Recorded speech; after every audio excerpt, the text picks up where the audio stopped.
Welcome to the first adventure of Fun with Cars.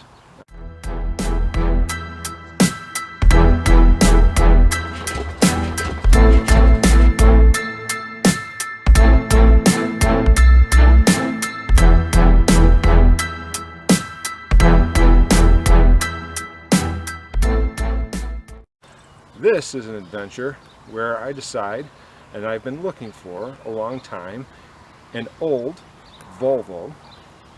I wanted something affordable, I wanted a fixer-upper, and I came across a gentleman selling on Space Marketplace.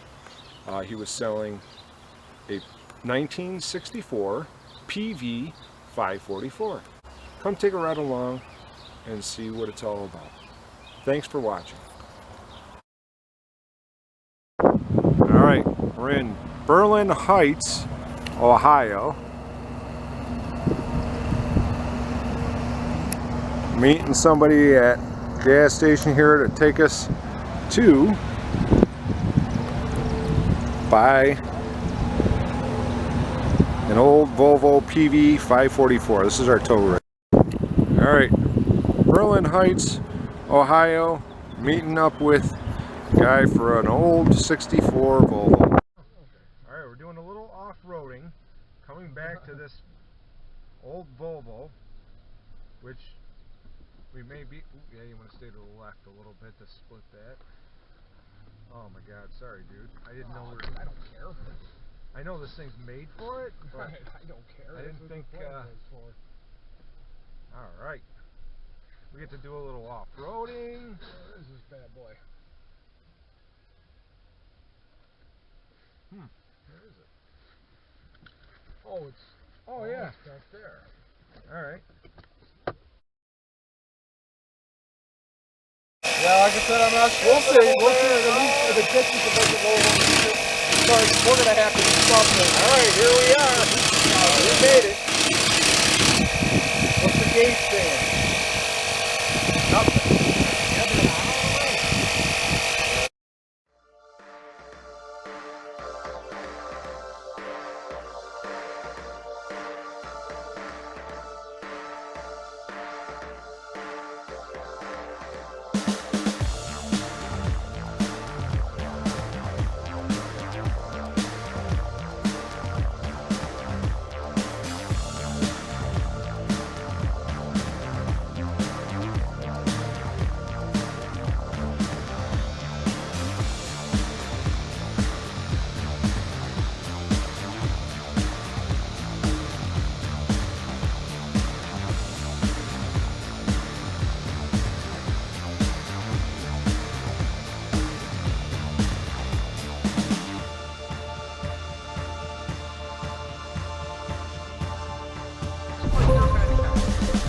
Alright. You bought that? We drove 2 states over to get this thing.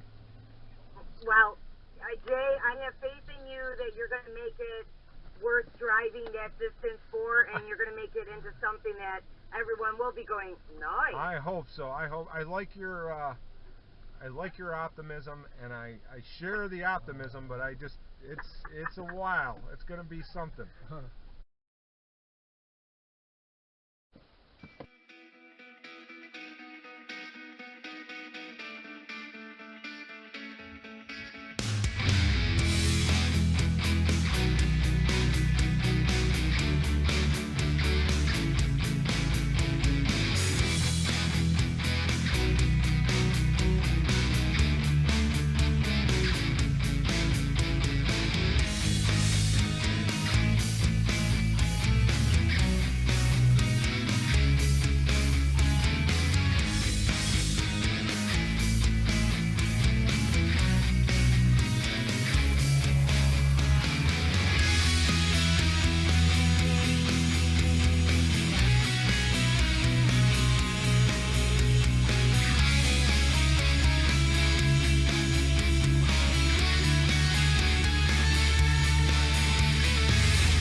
Alright, here it is, the 544. It has one badge on here. We are missing one piece of chrome trim there. The one in the back's kind of hanging on for dear life. The roof, well, let's start off with the positive. The roof looks pretty solid. Well, they don't make that sound anymore. The hood, it's going to need a little work. So, that's what we got. Alright, trying to do a quick clean out of the car. The seats aren't actually that bad. The back seat is just full. The headliner's falling down. The back seat is all full of mouse crap and you name it. It smells like a mouse, field mouse. We're going to take out anything that's of importance, and then we'll try to clean this up a little bit just so it's not as bad as it is right now. Found a Genesee cream ale bottle in the trunk. It's got to be a good car. I had to pull the cylinder head. I cut a block of wood to free up the pistons because the engine was seized. We had a breaker bar, and I had a device I made like out of a long 1x1 piece of steel with a piece of chain to cinch up on the crank pulley, and couldn't get it to budge. Tried a breaker bar on the flywheel, would not move. That was after 5 days of soaking the engine with automatic transmission fluid down all the cylinders.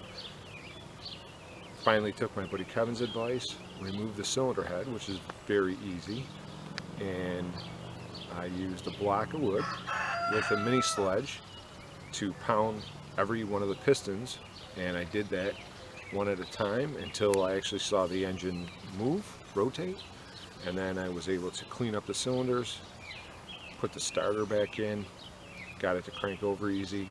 Okay, we got the head off.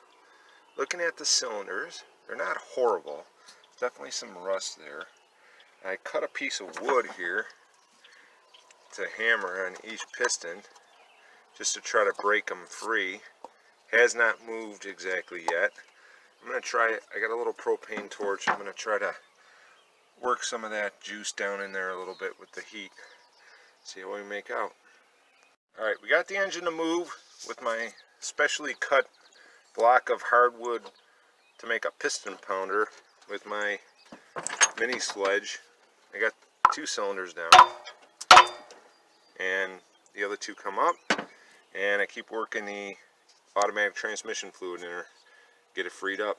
Right, here is the copper head gasket, 418349. We're going to clean that up, coat it, and put it back on. Hope for the best. What are you doing? You came over to visit. You think I'm going to rub your belly like this? It's very indecent of you. It's very indecent of you.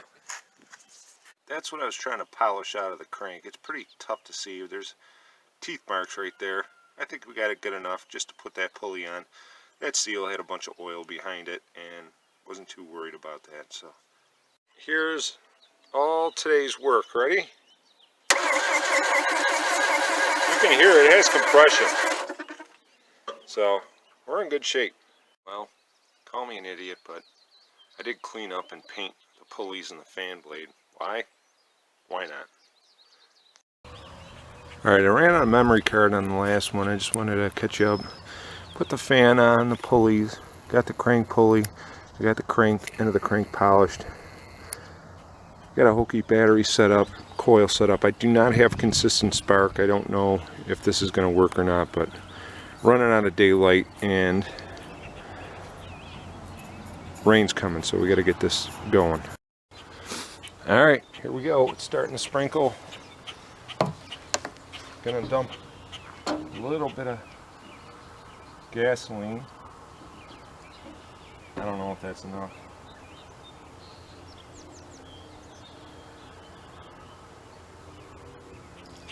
Whoa, that's way too much.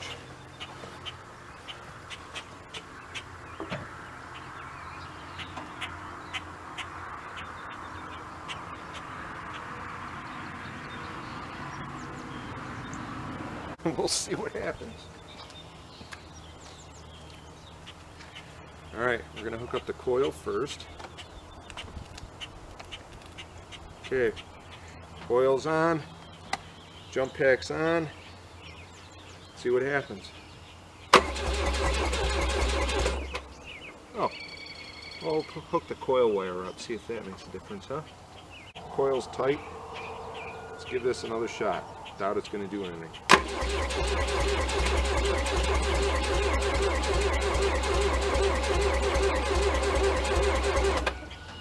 Nope. Alright, we're going to have to investigate the spark situation and get back to it. Maybe a little hard to see, but working on an SU carburetor. I had trouble with the piston sticking in the bore at the bottom. You know, couldn't overcome it. You'd have to use a screwdriver to pick it up. It's not supposed to be like that. So I took some valve lapping compound, put it in here. I got this in a drill, and then I worked this piston in and out with a needle on it. Careful not to get the compound by the needle.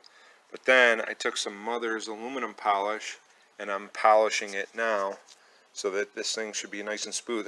This is after I took off that little brass tab that keeps the piston in line. I'll show you what it looks like in a second.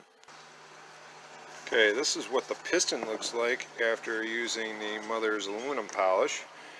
I'll clean that off real good and oil it up, and then I'll clean the bore out of the carburetor and we'll see how it works. Okay, I got the brass tab back in. Polished that bore pretty good. Now we're going to see how it works in the carburetor. I'm going to show you what the carb looks like before it was clean and technically somewhat rebuilt. I'll show you what the other one looks like. Here's the one I took apart and rebuilt, cleaned out, rebuilt. It's a lot better actually. So hopefully it works. Right, we're going to give it a shot here.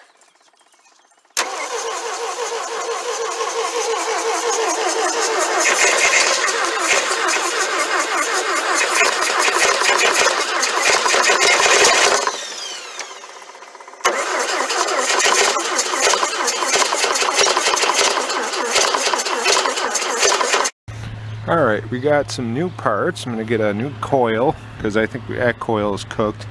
I got a new condenser.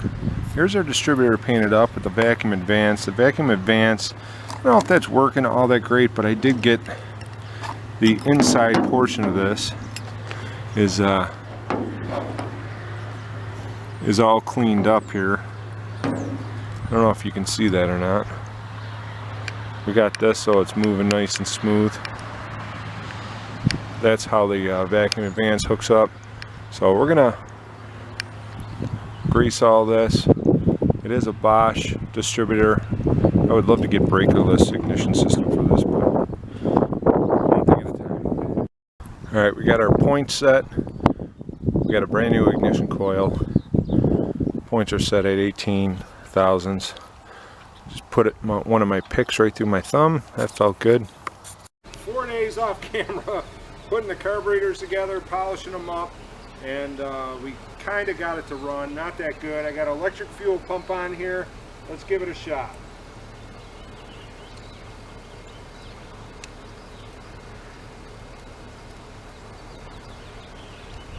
Electric fuel pump's on. Here comes the ignition coil. This is my ignition switch. There's ignition, and let's try cranking it over. What do you say?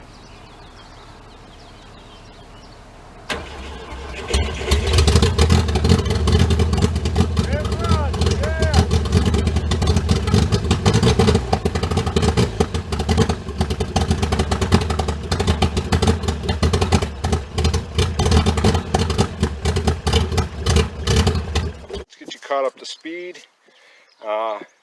We made some progress. We got the ignition coil mounted. We got the battery wire going to the ignition switch. We got the starter wire hooked up. We got the left rear drum that was seized. I got that to move. What I did, you can barely see it, what I did was I took a small drill, I drilled a hole in the drum so I could squirt some automatic transmission fluid up here and soak that drum down, assuming it's all rusted from sitting for so long. And I took a bar and very gently don't know if you can see that. Now I got the wheel to spin. So also I took the fuel line off of the fuel tank. I blew the line all the way up to the front. There was something blocking it. It finally came undone. I blew that out.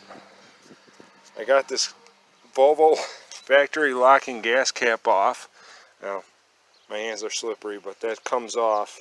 I took the locking mechanism, the bar that locks it, out so that I got a fuel cap, and washed the tank out with water. The tank was empty. I washed it off with water and a solvent to clean it.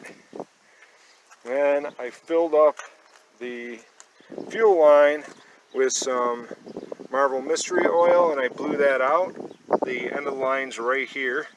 So now what I'll do, I'm going to let the tank soak overnight with a solution of toilet bowl cleaner and water. That supposedly removes the rust. Well, I didn't see any rust or chunks come out. It just smelled like nasty old fuel tank. And I got the ignition switch hooked up.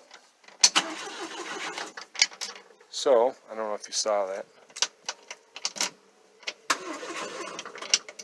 That cranks. Hopefully tomorrow, get that line blown out, the fuel line or fuel tank cleaned out, and it'll be running on its own fuel supply.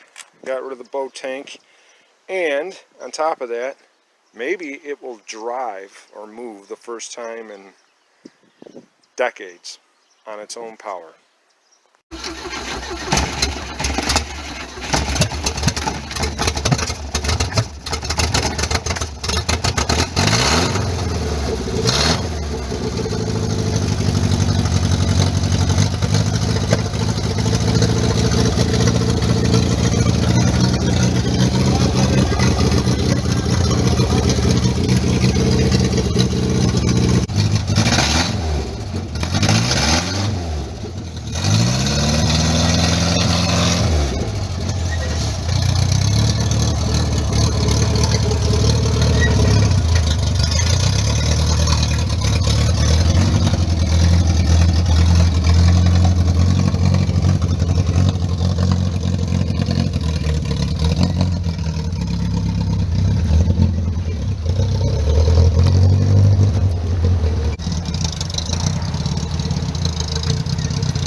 Alright, welcome back. This is the day after the first run. We're going to see how it starts up cold. It's pretty cold. It's been hours since this thing's been running. Take a look at this key here. I got the key hooked up. Wow, that thing didn't even turned over a second. We're going to take this for a little bit of a ride. Not much because it's not on the